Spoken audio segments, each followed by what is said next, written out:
Vă salut din Brașov! Cine a fost la Brașov știe că Biserica Neagră e simbolul orașului. Și nu o știe fiindcă i-ar fi spus-o cineva, ci fiindcă atunci când vezi Biserica Neagră, înțelegi acest lucru cu inima. Imaginea ei copleșitoare, ți se întipărește pe retină și îți coboară în suflet pentru totdeauna. Sunt peste 600 de ani de când clopotele Bisericii Negre răsună în fiecare duminică. Sute de ani de istorie, credință și frumusețe. În interior, muzica divină a orgii, alături de glasurile calde ale oamenilor, urcă până dincolo de bolți și trezesc la viață bătrânele ziduri. Dar poate vă întrebați, cum de s-a ridicat în această vale înconjurată de păduri dese o biserică gotică atât de mare? Istoria consemnează că încă dinaintea venirii în aceste locuri a cavalerilor teutoni, pe locul de astăzi a bisericii era o mănăstire de călugărițe. Localitatea germană care s-a format în jurul acestui așezământ s-a numit Corona. Iscusința locuitorilor și privilegiile cheie oferite de regi au transformat foarte repede locul într-un oraș prosper. Era firesc ca orășenii să-și dorească un edificiu bisericesc care să reflecte frumusețea orașului și evlavia locuitorilor.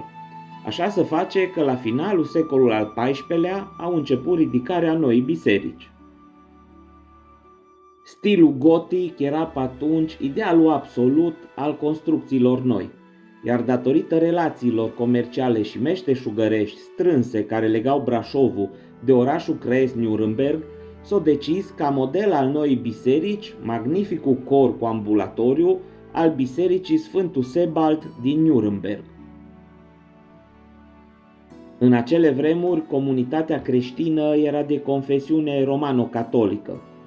Foarte numeroși călători și comercianți străini care ajungeau la Brașov au dus vestea construirii bisericii, iar papii, de-a lungul anilor, au trimis un sprijin semnificativ, dorind propagarea catolicismului în regiune.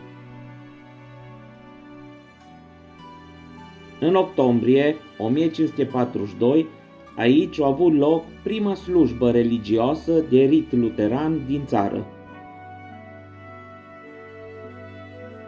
Din inițiativa sfatului orașului, renumitul umanist Johannes Honterus a întocmit așa numita Carte a Reformei, care a constituit piatra de temelie pentru trecerea la religia evanghelică a tuturor sașilor din Transilvania. În acea perioadă s-a consolidat obiceiul ca întreaga comunitate să asiste solemn la slujba religioasă, de la început până la sfârșit. Din acest motiv, interiorul s-a îmbogățit cu multe strane și bănci pe care enoriașii luau loc.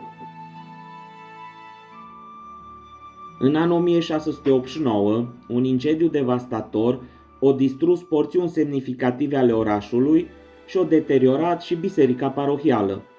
Șarpanta uriașă a luat foc, s-a prăbușit și a îngropat interiorul bisericii sub moloși și cenușă. Flăcările și fumul au negrit pereții atât de tare încât de atunci Sfântul Lăcaș este numit Biserica Neagră. Lucrările de reconstrucție au început imediat și au durat aproape 100 de ani. Ulterior, biserica a primit un altar și o orgă. Mai mult, noile strane ale sfatului orașului, ale profesorilor și ale meșterilor breslași au fost amenajate în jurul amvonului, asemenea unor loje în jurul unei scene, căci de aici, de la amvon, se prorocea cuvântul lui Dumnezeu.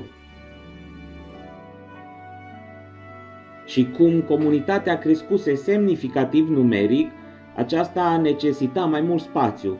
Astfel s-au construit două galerii din piatră în navele laterale, unde luau loc cu precădere calfele de breaslă. La această reconstrucție întinsă pe aproape un veac, au participat întreaga comunitate. Toate piesele de amenajare și obiecte liturgice erau donații și cadouri din partea enoriașilor. Fiecare au contribuit la reamenajare în măsura posibilităților. Ca ultim pas, brașovenii au invitat un constructor din Austria care putea reconstrui bolta imensă aflată deasupra navei late a bisericii. Pentru decorarea bisericii, enoriașii înstăriți sau meșterii breslași au donat textile otomane viu colorate, mai ales covoare. Realizate în Anatolia și ajunse prin comerț la Brașov, acestea au fost achiziționate de către orășeni pentru a împodobi altarul, amvonul sau stranele. Bogata colecție de covoare cuprinde azi în jur de 200 de exemplare. Când orga construită după marele incendiu s-a deteriorat și s-a dovedit a fi prea mică pentru a servi întreaga biserică, un meșter berlinez a realizat în anul 1839 un nou instrument fără pereche, fiind cea mai mare orgă mecanică de biserică din România. A fost nevoie de 3 ani până când meșterul berlinez a realizat și montat orga mare a Bisericii Negre.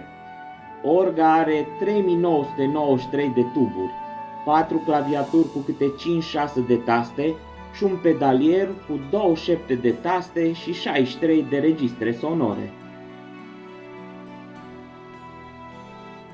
Câțiva ani mai târziu, comunitatea a dotat biserica cu un altar nou, înalt de 17 metri, precum și cu clopote noi, care până în ziua de azi sunt bătăile inimii orașului. Vârsta înaintată a bisericii s-a resimțit însă puternic la începutul secolului al XX-lea. Mari campanii de restaurare erau necesare și începuseră a fi pregătite. În ciuda greutăților care au lovit Brașovul și comunitatea Bisericii Negre în acest secol 20, aceasta din urmă a reușit să ducă la bun sfârșit restaurarea edificiului. Pe lângă asta s-a introdus curentul electric și un sistem de încălzire a bisericii care au funcționat inițial cu păcură, apoi cu gaz. Cu ocazia celei mai recente etape a restaurării, s-a recondiționat și interiorul, care acum e extraordinar de cald și luminos. Astăzi, Biserica Neagră reunește numeroase obiecte de artă unice, de valoare universală, provenind din 6 secole și de pe 2 continente.